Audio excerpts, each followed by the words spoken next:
Hello, this is Dr. Harriet Fraud, bringing you Capitalism Hits Home, a show about the mutual shaping and interpenetration of our personal worlds and the political and economic world we live in. It's a podcast brought to you by Democracy at Work. Today, I want to talk about part of the sea change that has happened in personal life, which is, of course, very influenced by political and economic life as well. And that is the family, which used to be an emotional pillar for Americans, and now that pillar is cracked and shaky. The traditional family was mommy, daddy, and children. As I reported before in my last podcast, marriage is on the way out, since most marriages end in either legal or informal separation or divorce. And people are not having children the way they used to. I was brought up, since I'm old, with the idea you get older, you marry, you have children. And if you don't, there's something weird about you. Just about half of Americans now are not having children. This isn't only an American phenomenon. By the turn of the century, 2100, 97% of the globe won't be able to reproduce itself. That's very dramatic. What's happening? I'm going to focus on what's happening here because I know more about it and I can see it. Well, as old agricultural societies break down, so does the benefit of having children. If you're on a small farm, having lots of children to help is very useful. The United States still has vast farmland, but it's farmed by highly computerized machines. Tractors, balers, tillers, and so on, which are highly automated, computerized machines. They're worked by individuals, not by family members and children working together. Today, less than 1% of the population is living on farms. Now, there are vestiges. Kids get the summer off because they used to have to help with the harvest. But, of course, the harvest isn't happening since only 1% of the population lives on a farm. But that's a sort of remnant. The U.S. is alone among the wealthy industrialized countries in providing very little for parents and for children. In America, we counted on influxes of migrants, immigrants, to keep our population thriving and able to handle the jobs that we have. So we didn't do much for children. And we don't now. Children are an enormous financial burden on American families, a burden they no longer want to bear. Child care costs for infants, and people do have to work to live, is $21,000 a year on average. There's some that are a lot more, up to $43,000, but 21 is it's really the median, not the average. Child care for toddlers is only slightly less, over $16,000. And for kids 3 to 5 years old, it's more like $12,000 a year. These are prohibitive costs. And these are the costs for one child. The normal, in quotes, family in the United States was a family of a mother, father, and 2 children. So who can afford that? The word is getting out. Not as many people can or want to be saddled with that burden. Also, women now have to work outside the home, while our gender education and expectations are that we'll work in the home as well, doing the house care and the child care and taking care of our husbands. And the exploitation of housework and childcare, unpaid, unrecognized, and unappreciated, is just not tolerable for women. In addition, since now 71% of mothers work outside the home, they face what they call the motherhood penalty. What is the motherhood penalty? Well, it's the financial penalty people get by being mothers.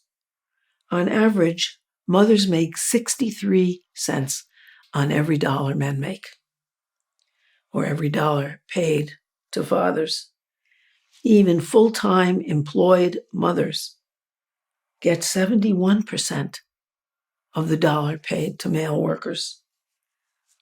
Although childbearing and child rearing have huge benefits for our society, they create the future citizens of America, a study found that between 2 years before the couple's first child and a year after, the earnings gap between opposite sex couples doubles. So women get half of what they used to, and the gap continues to grow until the child reaches 10 years old. It never disappears, the motherhood penalty. Employers expect that once someone is a mother, she will be distracted by her childcare responsibilities, and that once a man is a father, he will be all the more diligent in providing the basis for his wife's childcare responsibilities and for children. In addition, 43% of workers, according to the Women's Policy Research Center in Washington, 43% of women who are mothers have at least 1 year without any earnings. The U.S. government is different from its European counterparts in that, because it still doesn't offer necessary benefits like paid maternity leaves. As I have said before, we are only one of 5 countries that don't have paid maternity leaves, and those countries are, as I recall, Somalia, a failed state, Papua New Guinea, a very poor state, and Swaziland, another poor and technologically backward state. And then there's also, what is the last one? It has no maternity benefits. Oh, it's islands, some of the Pacific islands, which have small populations. No other populated and developed country lacks paid maternity leaves. We also don't have paid parental leaves. Brazil, which is a poor country, gets 6 weeks paid leave for parents. We don't have flexible sickness leave. We don't have part-time work available for parents so they could blend parenting and family care. The U.S. workforce has prioritized long traditional hours that put women at a disadvantage. Some of the hours are obvious, others are less obvious. I have clients in the trades who pick up more work in the bar after work. I have academic clients who pick up promotions and other connections by going to conferences. If you're in charge of children, you can't do those extras. You can't go to conferences without wild arranging for childcare, which is expensive.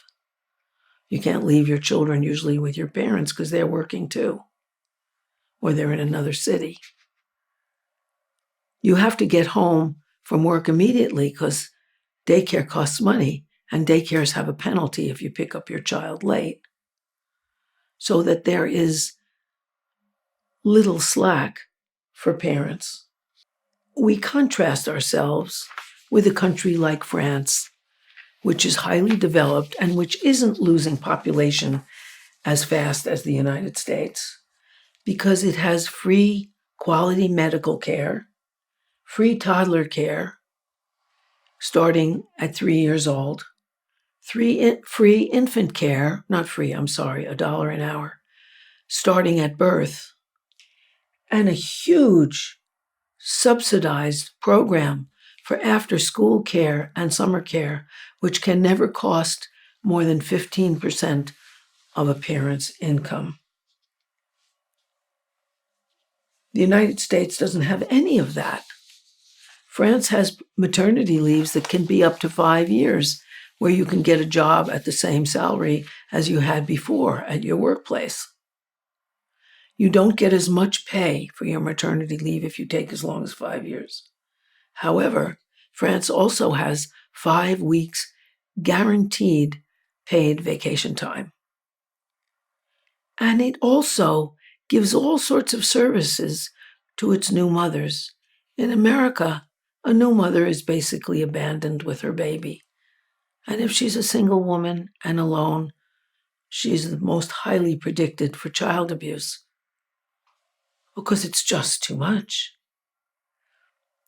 In France, after a baby is born, midwives visit the mothers and babies right after birth, within 12 days of birth, and they go to the mothers and help them with breastfeeding, with support, and with the health of the baby.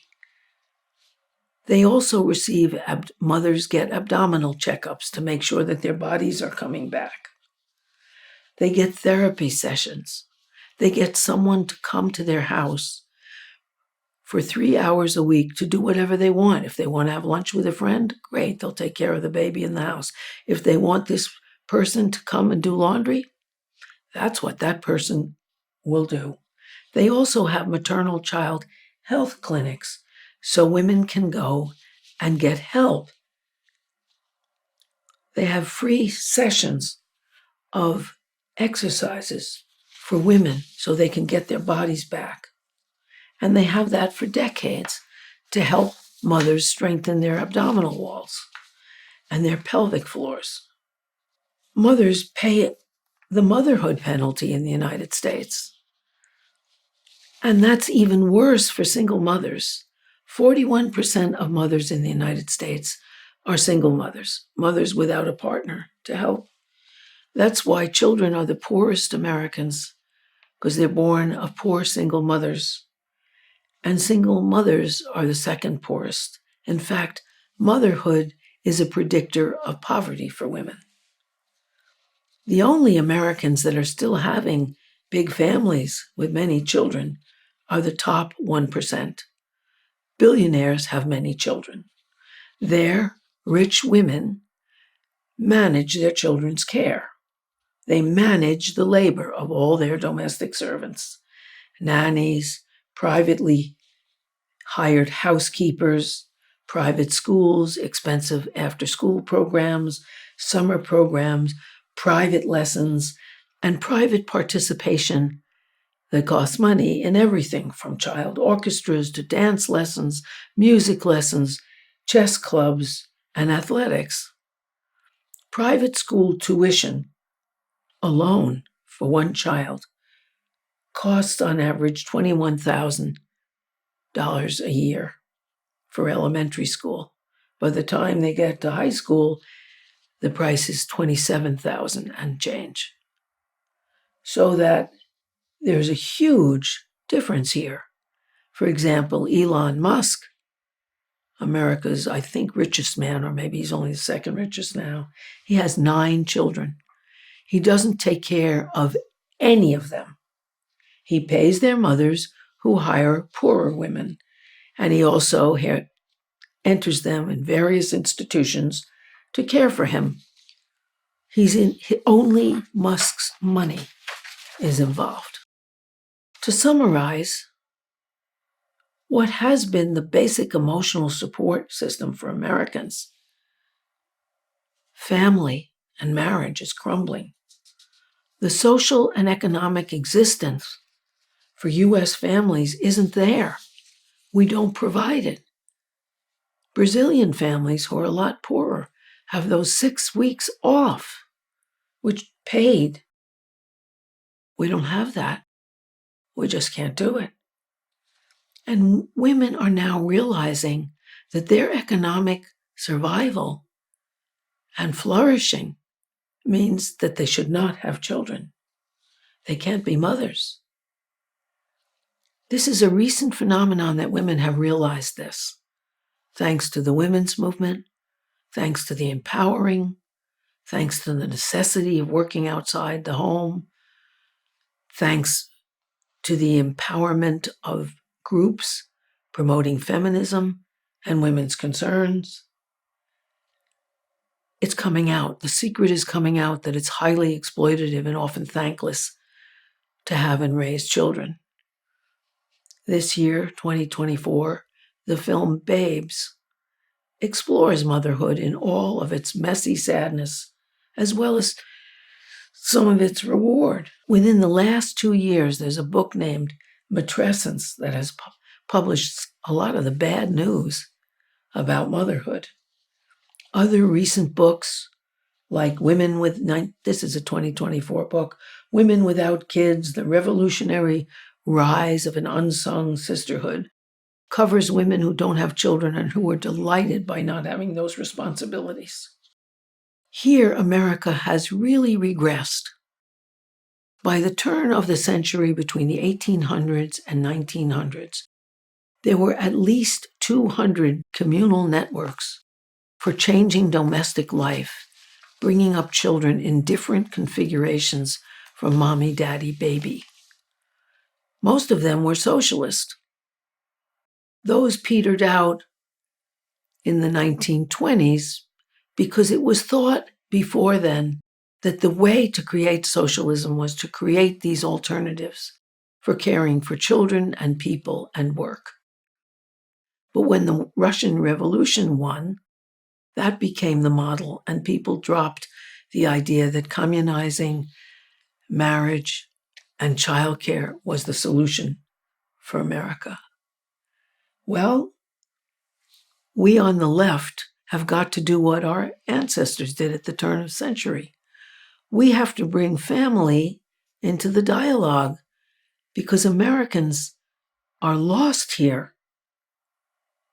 We have to bring the problems of family into our critical analysis of the society. It's essential. The left is left out here.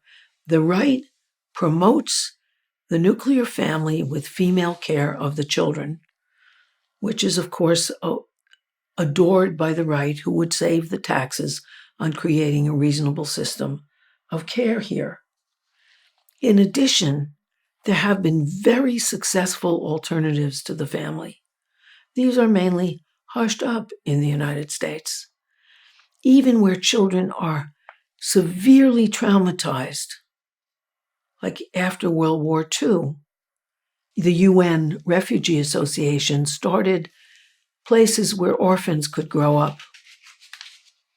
And there was Linden in England, where children were raised communally, and they turned out to be solid citizens.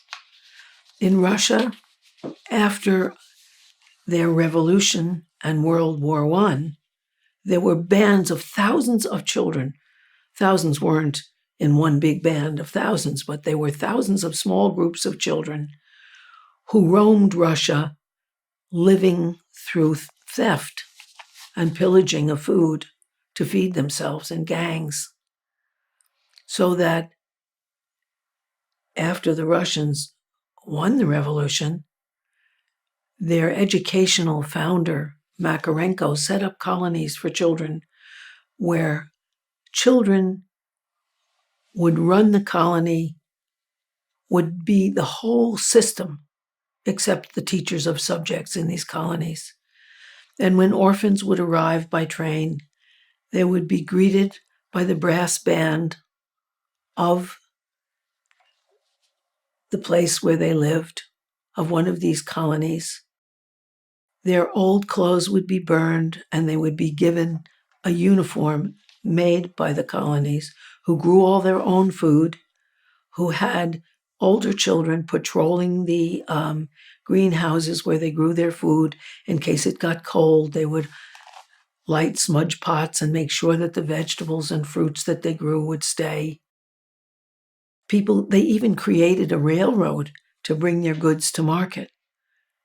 It took them a while to establish them, but they were wildly successful. In the write-ups of the outcome of those colonies, only 2 children did not adjust to society and become productive citizens.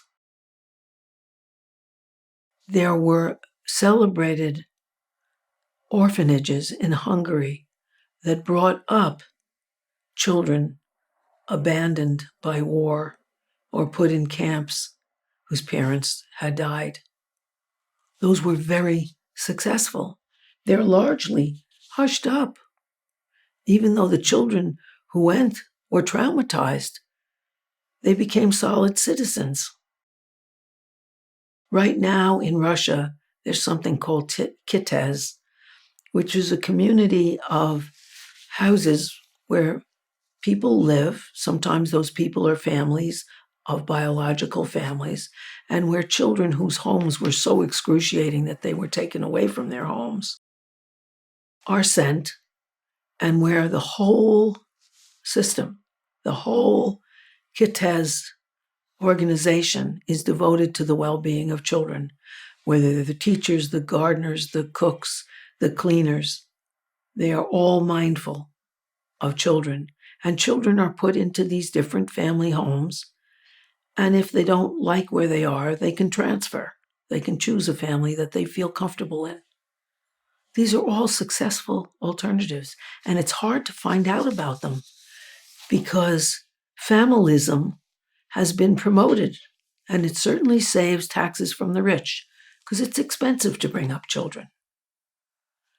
But this is now our responsibility of the left, creating alternatives for nuclear families and firm supports of them.